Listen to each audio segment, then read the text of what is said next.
It's becoming clearer by the day that Prince William isn't playing nice anymore. Behind the palace walls, a storm is brewing in silence, and its target is none other than Prince Harry. The palace has dropped every olive branch, no more polished statements hinting at peace, no more soft efforts to patch things up. Reports say William is carefully shaping a long-term vision for the crown, and his brother isn't part of it. And it's not just because of the book, the interviews, or even those flashy Netflix deals. No, it cuts much deeper than that. Back to the moment Meghan Markle first stepped into the royal spotlight.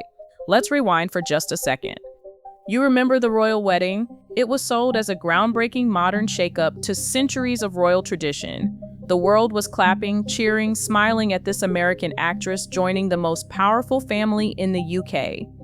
But then came a moment almost invisible unless you paid close attention, where everything tilted sideways. Meghan and Harry walked right past the Queen without stopping, no curtsy at all, nothing. And that, believe it or not, is where the real crack first appeared. In the royal world, tradition isn't just for show, it's the backbone of everything. Curtsying to the Queen isn't some casual choice, it's the moment that says, I know the weight of this family, and I accept it. But Meghan, with all her acting experience and polished stage presence, skipped that vital cue, and inside the palace, no one believed it was a slip-up. They had rehearsals for everything. They walked through each beat of that wedding like it was a film script. That single moment of stillness and acknowledgement was written into the plan, and Meghan left it out. And she skipped it, just like that. Some people tried to brush it off as nerves, a slip, or simple confusion, but insiders claim William saw something very different. To him, Meghan looked like a woman who never planned on following the rules from day one. And this is where it really starts to matter. From William's perspective, if you can't show respect to the Queen in front of the entire world on your own wedding day, then what else are you willing to disregard behind closed doors? That single moment, small as it seemed, kicked off a chain reaction. William didn't just lose faith in Meghan, he lost faith in Harry too, because Harry stood there, watched it unfold, and did nothing. The woman at his side refused to show allegiance, and he let it slide. That moment told William everything he needed to know. From that day forward, every move Harry and Meghan made, whether it was fleeing to California, chasing multi-million-dollar media deals, or blasting the family on global stages, only confirmed William's belief. These two had stepped out of the monarchy for good. They had declared their independence, and there was no turning back. Fast forward to today, and any whispers of reconciliation are dead before they even begin. Sure, there's talk that Harry wants back in, maybe not officially, but at least on a personal level. Word is, he's been working to rebuild his bond with his father, King Charles. But William isn't buying a single word of it. In fact, William is said to be pushing for a plan that cuts Harry out completely. Not just in an unofficial sense, but in a way that reshapes the very structure of the royal future. Rumor has it, a private gathering is on the horizon. Only senior royals will be there at a secluded estate with no media, no noise, and no distractions. Just the King, Queen Camilla, William, and Catherine sitting down, and what's on the table isn't holiday chatter, it's decisions that could rewrite the monarchy forever. At the center of it all is Harry's name, and William's stance, unshakable. He's demanding a clean break, no compromises, no half measures, strip the titles, cut the privileges, and lock that door for good. The tough truth is that Harry isn't seen as just one man anymore. He's a package deal, and that's exactly where the monarchy draws a hard line. This isn't only about managing Harry, it's about accepting Meghan, the children, and the entire lifestyle they've built. For William, this has gone far beyond family squabbles. He sees it as a security risk, a reputational nightmare, and an emotional ticking time bomb, all rolled into one. To him, Meghan isn't some misunderstood outsider. She's the woman who rejected royal tradition and then turned her experience into a weapon for profit and attention.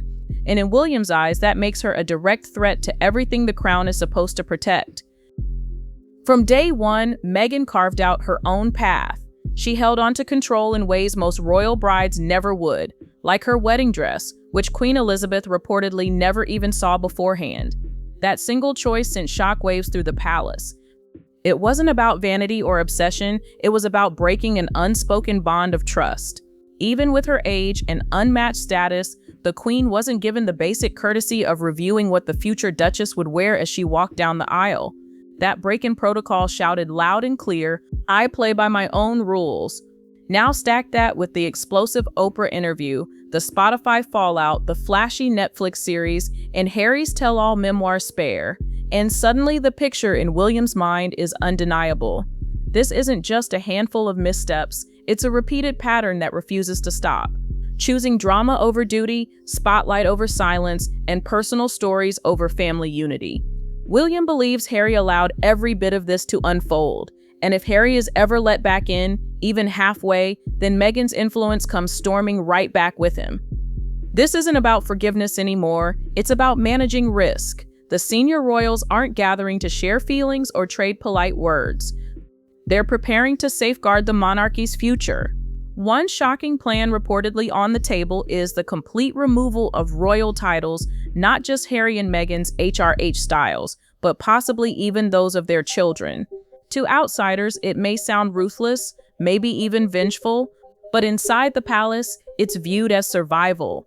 But behind palace walls, it's being framed as a necessary reset.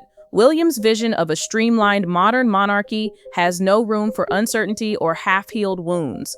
Yet Catherine is said to be the one voice in that room not fully aligned. She stands by William, there's no doubt about that, but her instincts lean softer. Catherine has always been the quiet peacemaker, the one gently trying to hold the fractured family together.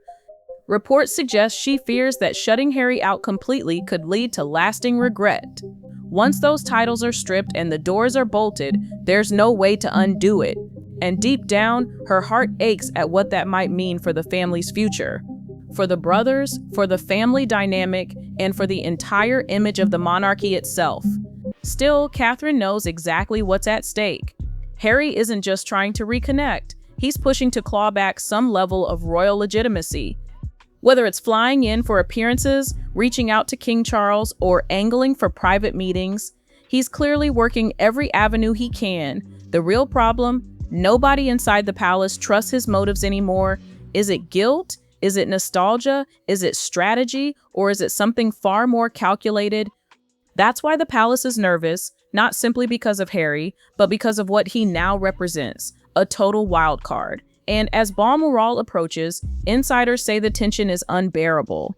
It may look like a cozy family retreat on the surface, but behind closed doors, the battle lines are being drawn. William wants absolute clarity, no more halfway ties, no more blurred boundaries. He's fighting for the crown's long-term survival, and in his mind, that means wiping out every trace of uncertainty, and it starts with Harry. The next chapter of this royal drama all comes down to one word: timing. Harry's London trip for the Well Child Awards on September 8th is just around the corner, and insiders say he's eager, maybe even desperate to secure some kind of meeting with King Charles while he's back on British soil. But the palace schedule is already stacked, and Harry's name is nowhere near the top of the list. Especially with Balmoral only days away, where the most crucial decisions for the monarchy's future will be debated in total secrecy. The royal diary is filled to the brim, and whether that's pure coincidence or deliberate avoidance, the signal is impossible to miss. We don't have time for you right now. Palace insiders reveal the royals are on edge about Harry's return to the UK. And it's not what he might say face-to-face that scares them, it's what he could spill afterward in public. They've learned the hard way that every meeting, every phone call, even a passing glance can morph into a headline, a Netflix storyline, or worse, the next chapter of a tell-all memoir. The trust is shattered, and until that changes, nobody wants to hand Harry even the smallest scrap of narrative he could twist into his own. What makes it even more complicated is the emotional weight simmering beneath it all. For Catherine, the stakes aren't just political, they're painfully personal.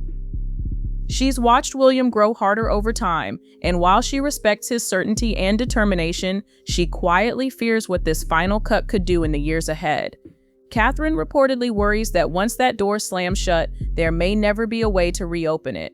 Not for the brothers, not for the children, and not for any kind of healing. She isn't naive. Catherine knows Meghan will never truly return to the UK in any lasting way, but she does believe Harry might one day regret the path he's chosen, and even worse, that William might regret refusing to leave the tiniest door unlocked. As for Harry, insiders say he already seems weighed down by the heavy burden of his own choices. Sources close to Harry say he's waking up to a painful truth. His children may grow up completely cut off from the traditions and bonds he once took for granted. They don't know their cousins, they don't appear at royal events, and they have no place in the family's rhythm. That realization is reportedly hitting him far harder than anyone ever expected. Whether it's fueling his push for reconciliation or simply deepening his frustration isn't entirely clear. But one thing is certain, Harry is now feeling the sting of exile in ways he never did before. And as for King Charles, he's caught in a ruthless balancing act. On one side lies the demand to modernize and shield the monarchy from risk. On the other side is the instinct to reach for family unity, even if it's messy, awkward, and painfully complicated. But many insiders believe King Charles will ultimately bow to William's judgment. Charles knows the future of the monarchy doesn't rest with him. It rests with the son who will one day wear the crown. And if that son insists Harry must be pushed aside for the institution to endure, then that may be the course they follow, no matter how cold or uncomfortable it feels. At the core of it all is the truth. William has always understood you don't just accept Harry, you accept every piece of baggage that comes with him. That means a wife who refused to bow, a marriage that split royal tradition in half, and a public trail of attacks that can never be erased. For William, this battle isn't personal, it's structural. He's constructing a monarchy meant to last into the next generation.